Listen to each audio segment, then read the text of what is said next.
What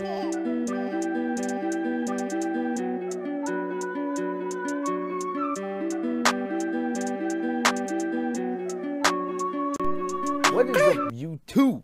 It's your boy Fitzman TV here, aka GLauren33, and I'm back. Yes, I'm back with some more NBA playoffs 2017, NBA talk, whatever you want to call it. I'm here with another NBA video here for you guys today. And today, it's a simple topic. Today we are previewing the 2017 NBA Finals between the Golden State Warriors and the Cleveland Cavaliers. The trilogy, the third straight matchup of these teams in the finals. For the first time ever in NBA history, for the third straight year, we are getting the same two teams meeting up in the finals. Even though both teams are considerably different than the teams that faced up in 2015 and 2016, the core pieces are there. For Golden State, Steph Curry, Klay Thompson, Draymond Green, Andre Iguodala, Sean Livingston, those are the main people from last year's team that came back.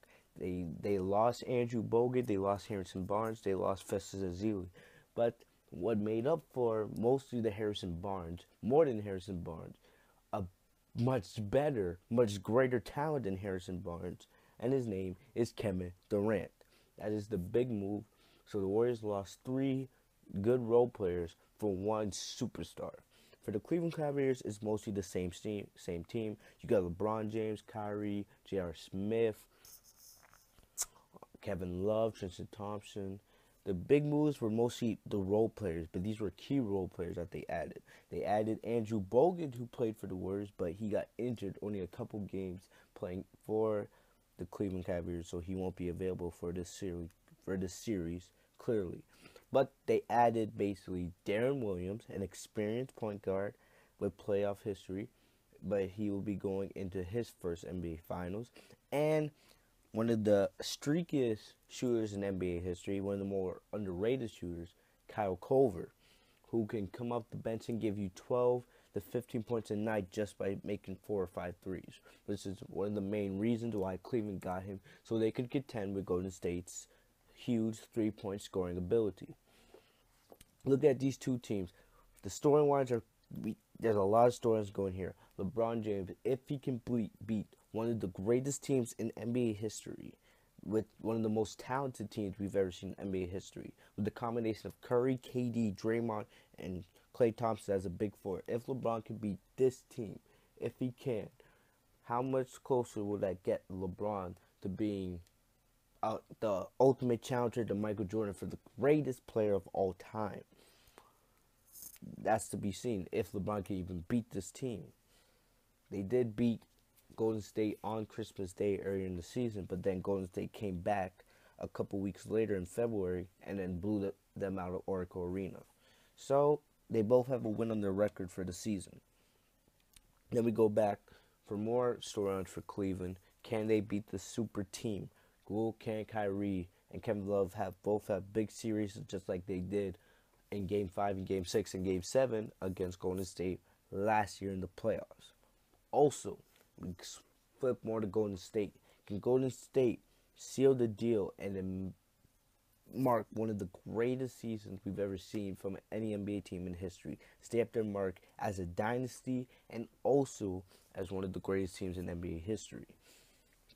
More storylines. Can Steph Curry rebound from the average? He hasn't had bad finals, but he's had average finals the last 2 years because Curry was the MVP, and he didn't really bring that MVP level to the finals the last 2 years. He had moments, he had sparks where he showed us that MVP stuff, but remember, Steph Curry was injured last year in the finals. This year, he's healthy. He's been playing terrific. He's been the Warriors' best player by far in these playoffs so far. And can he? And I'll talk about that in a little bit as we get to the prediction. Also, maybe the biggest storyline is Kevin Durant. We all know Kevin Durant left the OKC after being up 3-1, leaving Russell Westbrook high and dry in OKC after being up 3-1 against the Warriors last year in the Western Conference Finals. Most people like Stephen A. Smith saying he joined the bandwagon, the weakest move by a superstar in NBA history, all this nonsense. No matter what, but KD has had one of his best seasons efficiently. His field goal percentage is through the roof. He's scoring. But remember, Golden State, they won like 15, 16, 17 games without him when KD got injured near the end of the season.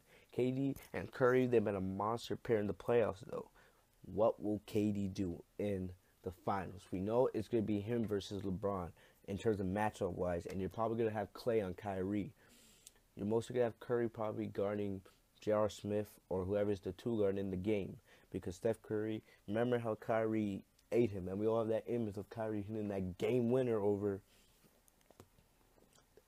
Curry last year in Game 7 with about 53 seconds left on the clock. What will they do this year, though? That will lead us more into the prediction, because if KD can't win a finals with this team, because I believe there's no excuses, not for Cleveland or Golden State. There's no injuries. Both teams are coming in healthy. They're gonna be rested, and it's gonna be a battle. I want a 6-7 game series, but that will lead us right into prediction. Because if KD can't win with this team, how much will this diminish his legacy? Because KD has been able not to get criticized a lot in his career. I believe that's because most of the criticism that us and the media puts on him is on LeBron instead of KD. If KD doesn't get it done this year, the criticism is going to be moved to him. I believe all that we take from LeBron is going to be moved right to him. So that will lead us straight into prediction. You guys are probably asking yourselves, I've been just rambling, give you guys facts. Now I'm going to give you guys my opinion. Prediction time. Basically, I believe Golden State will win this series in 6 or 7 games. The reason why I say that, I don't think the Warriors are going to make the same mistakes that they did last year in the finals. Last year, they let Kyrie eat him. Of course, LeBron's probably going to get his, unless there's a night where LeBron's ill or he's not feeling up to well. Plus, Steph Curry is 100% healthy, ready to go. Steph Curry, will be my finals MVP because he rested most of the season getting ready for the playoffs. Last year, Steph Curry spent so much time going off in the regular season that you could tell that him, Klay Thompson, the rest of that team were tired by the time that they got to the playoffs. So far, Curry has been dominant. He's been amazing in the playoffs. I expect that momentum to carry, because I know Steph Curry wants the rebound. He wants to show Kyrie and LeBron, the two people that disrespected him in the playoffs last year, that, hey, this is my league, this is my time, I'm going to go up and grab it. I also expect KD to have a big series. I just expect Curry to have even a bigger series. Because KD, as I just said, he has a lot of doubters to prove. He has to get it done. At the end of the day, Curry, Klay Thompson, Draymond, they already have their rings. At the end of the day, no matter if Kyrie was injured, you can't take that at the end of the day. Even if they retired right now, they would go down as champions. They both have rings. KD doesn't. KD has to prove that. I don't want him riding the bandwagon. KD has to prove that he is going to be the second or first option on this team.